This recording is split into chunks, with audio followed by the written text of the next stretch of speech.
ওং নমঃ ভগবতে বাসুদেবায়। শ্রীমদ্ ভগবদ্ গীতা ষষ্ঠ অধ্যায় ধ্যান যোগ। হরে কৃষ্ণ। আজ আমরা ধ্যান যোগের 43 নম্বর শ্লোকটি শুনব। তত্র তং বুদ্ধি সংযোগং লভতে পর্বদেহিকাম যততে চ ততো ভূয়ঃ সংসিদ্ধৌ কুরু নন্দন। অনুবাদ: হে কুরুনন্দন, সেই প্রকার জন্মগ্রহণ করার ফলে তিনি তার পূর্বজন্মকৃত পারমার্থিক চেতনার বুদ্ধি সংযোগ লাভ করে সিদ্ধি লাভের জন্য পুনরায় যত্নবান হন। তাৎপর্য: একজন যোগী যখন যোগভ্রষ্ট হয়ে মৃত্যুর পর আবার জন্ম নিলেন, তখন তার আগের জীবনের যে সংস্কার তৈরি হয়েছিল, তিনি খুব শীঘ্র আবার ভক্তি শুরু করে দেবেন। আগের জীবনে তিনি যেখানে শেষ করেছিলেন, পরের জীবনে সেইখান থেকে তিনি শুরু করবেন। কি শুরু করবেন? তার ভক্তিপথ। আগের জীবনের যতটুকু ভক্তি তিনি করেছিলেন তা মোটেই নষ্ট হয় না।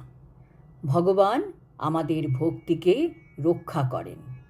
এই জন্য দেখা যায় কত ছোট ছোট শিশু কত সুন্দর ভক্তি করছে, কত শিশু শাস্ত্র অধ্যয়ন করছে ছোট বয়স থেকে, এবং তারা কত সুন্দর গীতা ভাগবতের শ্লোক বলছে।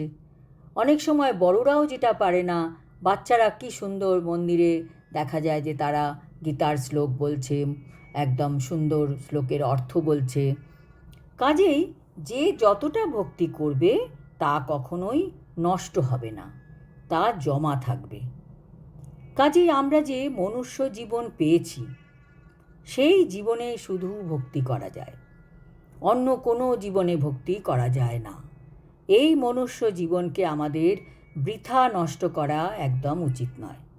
যতটুকু সময় আমাদের হাতে আছে, ভক্তিপথে এগোনোর চেষ্টা করা উচিত।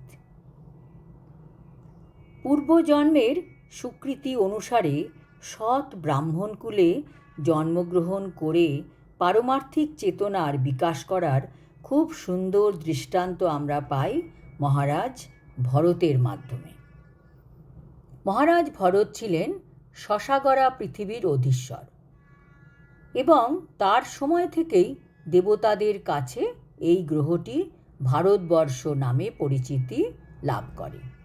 পূর্বে এটির নাম ছিল ইলাবৃতবর্ষ।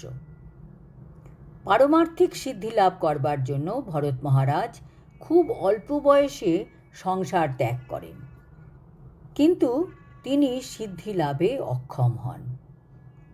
পরবর্তী জীবনে তিনি এক সৎ ব্রাহ্মণ কুলে জন্মগ্রহণ করেন।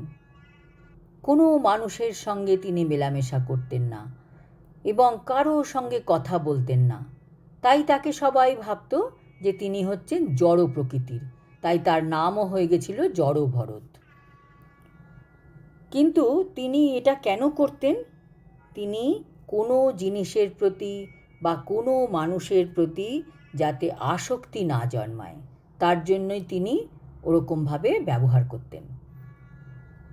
পরবর্তীকালে মহারাজ রঘুগণ তাকে পরম ভাগবত বলে চিনতে পারেন।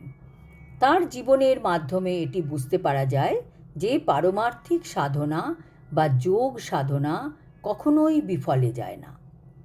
ভগবানের কৃপার ফলে পারমার্থিক সাধকেরা কৃষ্ণ ভাবনায় সিদ্ধি লাভ করবার জন্য বারবার সুযোগ পান। আগামী শ্লোকে আমরা জানতে পারব যে পূর্বজন্মে যোগভ্রষ্ট যোগী পরের জীবনে সকাম কর্মের দিকে সময় নষ্ট না করে ডাইরেক্টলি ভক্তির দিকে আকৃষ্ট হন। হরি ওম তৎসৎ। হরে কৃষ্ণ।